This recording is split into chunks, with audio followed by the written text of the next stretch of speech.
Welcome to another episode of Game Time. This week we're at Bosque School with the girls soccer team and head coach Johnny Moya. Thanks for joining us. Thank you. So far at this point in the year, 11 wins, including 8 shutouts on the schedule. Is this team where you hoped it would be at the start of the year? Hopeful, yes, but not what I expected because we're a young team. We only have one senior, so 11-3 is a great record for us. What sort of challenges does that present with such a young squad and only one senior, like you mentioned? So what's hard is we have girls that are beginning soccer players. We have girls that are playing at the highest level in clubs. So trying to figure out where they can learn together. You can't teach up here because you're going to leave out the bottom girls. The girls that are learning, you can't teach. You got to work them in together. And what does that do for the foundation and the longevity of the program, having such a young squad and keep building on such a successful year that you have so far? Having young girls is a great foundation because we only have the one senior this year, and we're entirely dependent on all the young girls.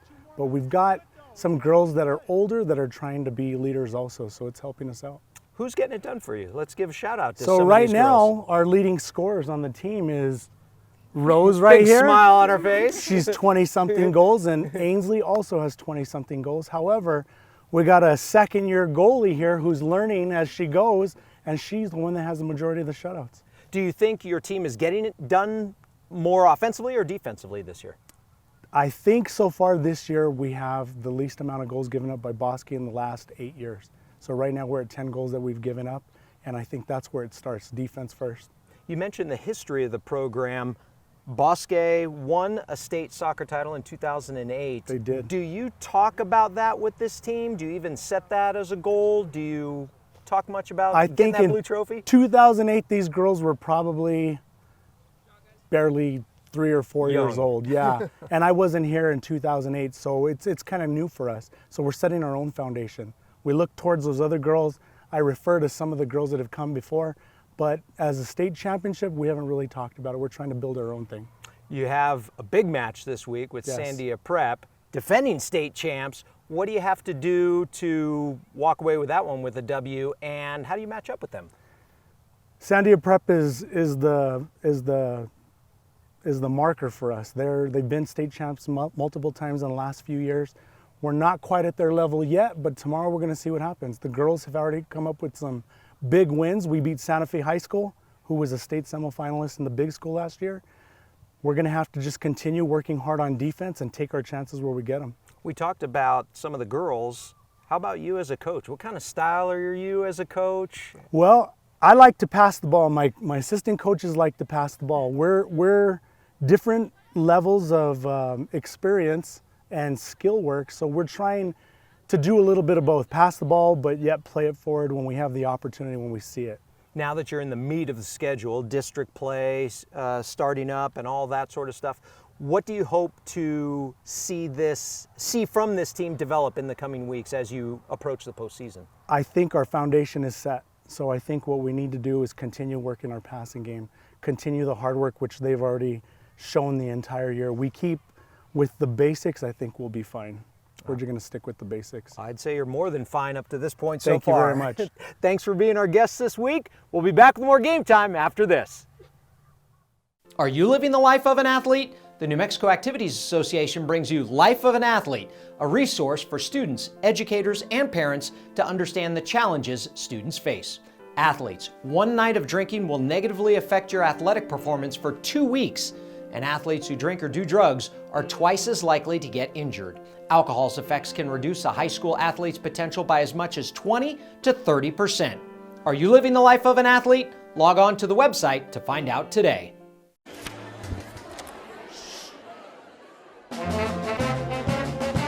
Hey, conductor, how about something new? You played this last year. Come on, get your head out of your sacks. Shh, we're trying to hear. Well, I'm sick and tired of hearing your kid play the wrong notes. Where's my kid's solo? Why is my kid stuck way in the back? The conductor only plays his favorites. My kid heard! No! Hi, I'm Zoe Cadlick from Bosque School. Welcome back to Game Time. There are some big-time matchups in high school football in Week 7. Let's take a look at some of the action and see who's positioning themselves for the postseason. No comeback rally was needed for the Cibola Cougars last week against Atrisco Heritage. The Cougars scored first and never trailed as they remain unbeaten with a 36-20 win.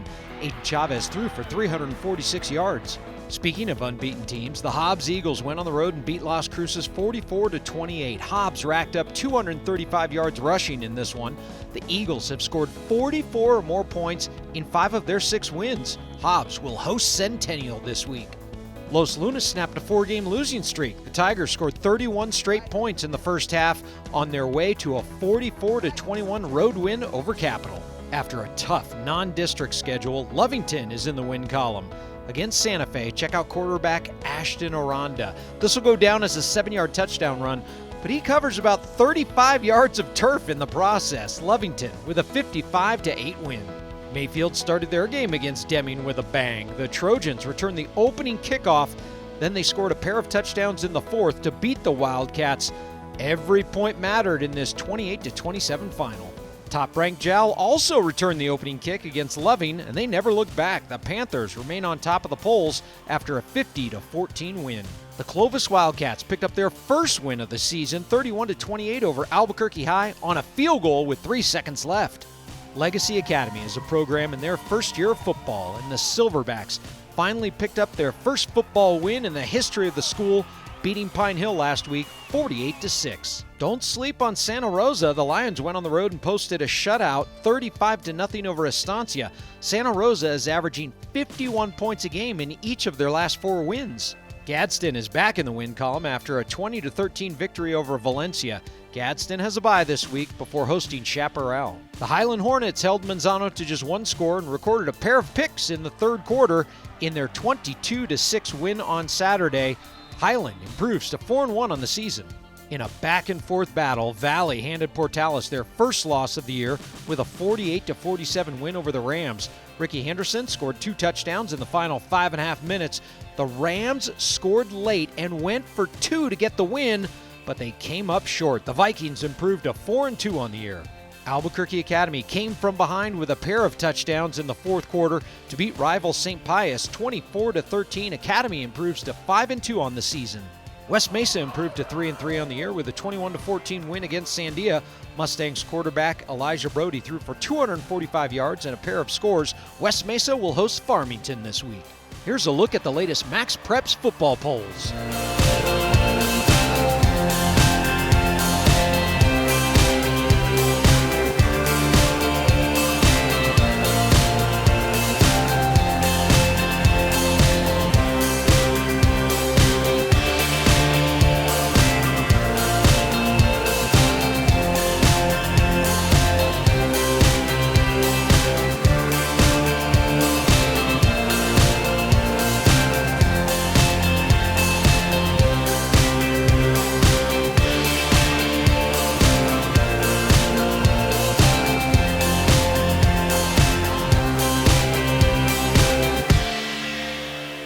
Hi, I'm Elia Pizarro-Critchels from Bosque School.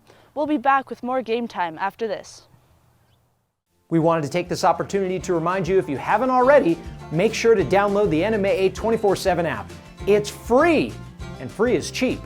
Chances are likely you have a phone in your possession right now, so go to the App Store or Google Play and download the free NMAA 24/7 app. It's the best place to find schedules, scores, highlights, and follow your school all year. And here's the best part, we will have giveaways all throughout the year. You will be registered to win just by downloading the app and signing up. We will have prizes from Dick's Sporting Goods, Dion, Sonic, tournament pass giveaways, free tickets, and much more. You like free stuff? Then download the NMAA 24/7 app. The best place to find tournament brackets? The NMAA 24/7 app. The easiest way to find out when your team is playing next? The NMAA 24/7 app. Where can you go to find out the final score you're looking for? The NMAA 24/7 app. It's all in one place. The NMAA 24/7 app. So go to the App Store or Google Play and download the free NMAA 24/7 app. Do you love sports? Do you want a front row seat for exciting high school sports action in New Mexico? If the answer is yes to either of those questions, then becoming an interscholastic sports official may be right for you. The New Mexico Officials Association is looking for individuals age 15 years or older to serve as officials in 10 different sports. No experience is necessary and training is provided. If you're interested, call 505-923-3110. That's 505-923-3110, or go to the website nmact.org and click on the Officials tab. Welcome back to Game Time from Bosque School.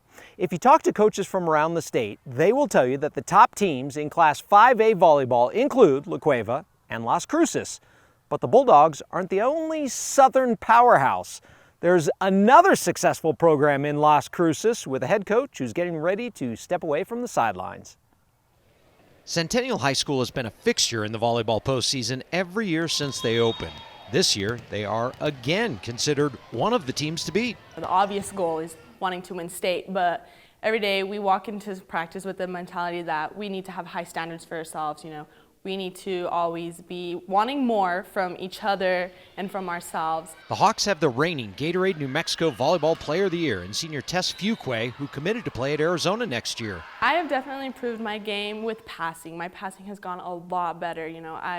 With my scholarship to Arizona, that's something major he wants me to improve on, and so it's been a big focus of my improvement too. The senior outside hitter admits she feels a little pressure that comes with being one of the top players in New Mexico. Yes, I definitely do, but that's the good thing about pressure is pressure drives me to want to play harder, and it's like playing with a chip on your back. It's always fun, and victory is always better with pressure. Centennial has had a lot of those victories lately. The Hawks appeared in the state final 6 of the last 8 years. If they want to get there again, it has to be more than just a one-person show. We're definitely going to have to scramble the ball around a lot. A lot of the teams expect most of the balls to be going to, main players like me. And so I think that's something we're going to have to definitely work on, is getting more players to step up and to play harder and swing bigger. We're working to get other people involved, because if it's just her, that's kind of where we were last year. It was a lot of her and not enough of other things, and we couldn't quite get there, so that's our goal. This is the last year for head coach Al Rosen. He retired from teaching in January, but came back to coach one more year.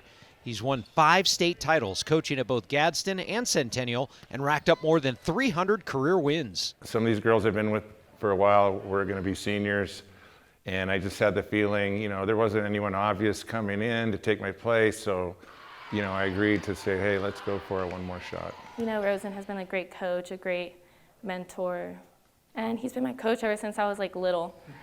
Always looked to him, so it's bittersweet. It's very devastating, but I'm glad that his last season is with me too. It's definitely going to be more memorable when we win. Last year, so got to go out with a bang. Well, we're definitely, going to be in the run for it. I'm not making any predictions. There's great teams out there, La Cueva, Las Cruces, and a bunch of others, and you can't say. There's all kinds of variables, but we're going to work every day to get there, and hopefully we'll be in that final game. Win or lose, this November will be Rosen's last ride as head coach. Coach Rosen already has one plan for retirement. He has tickets to the Rugby World Cup in France in 2023. Last week at the NMAA and MADA Fall Conference, we handed out our annual Spirit of Sport Award, which recognizes an individual who's overcome an obstacle and risen up in the face of adversity. If you didn't get a chance to see our story, here's a look at this year's inspirational winner. Out on the eastern plains of New Mexico, there's hundreds of miles of fencing wrapping the countryside in every direction. It was a single pipe from one of those fences that changed the life of a teenage student athlete. Well, it was Labor Day 2 years ago, and me and my dad, we have a growing yard at our house. We're building a pipe fence. We have a hydraulic post driver that goes on a front end loader, and Ace was holding the pipe, the uprights. And we were tapping one of them in, and it broke off of the tractor. That day we're on our 10th post exactly, and the driver came disconnected. It weighs 1,600 pounds, the piece of equipment that came disconnected from the loader. It broke my foot and just broke both of the bones in my leg. Fortunately, Ace, when he seen it coming loose, he took off to the right, and that pipe come across his leg and broke it severely. And It was a terrible accident, but we've often said had Ace went to the left, we'd been going to a funeral instead of the hospital. It was just really painful. The worst pain I've ever felt. He was screaming. I knew something had got him, so I put the loader in neutral and in park. Ran down there to him. I could tell his leg was broke and broke bad. They x-rayed him and it was a severe break. They reset it and told us that we would have to schedule surgery, but they wouldn't be able to do surgery till the swelling had gone down. They were unaware that he had compartment syndrome, and in hindsight, we should have been on a helicopter and headed to Dallas immediately. He had lost circulation to that leg for far too long. And they basically came to us and said, we're gonna have to amputate. There's no way around it. I knew my leg and foot was broken for sure, but I didn't know it was that serious. Ace was not going to let losing the lower part of his leg prevent him from getting back up, but the physical challenge of using a prosthetic was extremely difficult. It hurt pretty bad. And it was real swollen up, so I'd have to get new legs all the time at first, and it was just kind of hard there at first. At the very beginning, it was very hard. The physical pain was unreal. I've never seen a human being go through that kind of pain. No amount of pain would keep Ace from walking, running, and riding again. I just knew that I could because everybody was so positive around me, and I just figured I had to be positive too. After weeks and weeks of challenging rehab and physical therapy, Ace was back competing again. Last year, he suited up for football in the fall and basketball in the winter. We were very nervous. First game, didn't know what to expect. And I was just hoping he could get a little playing time just for his self-motivation, or just all the work he'd put into physical therapy to even get to where he could go to basketball. And we went, and he was on the starting five. Had no idea. And he was one of the starters, and he played, I would say, 85% of that game. And that's how it's been from then on. It makes me tired faster than everybody else, but that's pretty much it. So the first time I ever watched him play basketball, I didn't even know, you couldn't tell that he didn't have a second leg. You couldn't tell. It was just amazing to watch him play, and the fact that he didn't stand out and didn't look any different. You really had to look and look and go, oh, he doesn't. He is missing a leg, because it really is amazing how well he plays without one. Ace turned in his helmet and shoulder pads this fall to make a run at rodeo. Getting back on the horse took a literal and motivational meaning. To not dwell on things that have happened in the past and to just keep moving on. I know for me, he's a great inspiration. Again, he just never has let it get him down. He just refuses to let it hold him back. It just tells you the kind of mindset that he has and the commitment that he has. He's an amazing young man, and it just rubs off on everybody else. To him, it's almost become not a big deal. It's just a way of life, and he doesn't see what the big deal is about it, where others are like, oh, I cannot believe you can do that. Something that you have to get past, and you just can't let it stop you. Determined, rising up in the face of adversity, and what some people might call a disability, he calls just another day of competition. That is the spirit of sport, and that is Ace Whitson of Logan High School. Congratulations to Ace Whitson, and thank you for being a motivational role model for others. That's going to do it for this episode of Game Time. Make sure you tune in every week. Remember, the place to find the most highlights, most high school highlights you'll find anywhere is right here. Well, not in this very spot, but on Game Time. We'll see you next time on Game Time.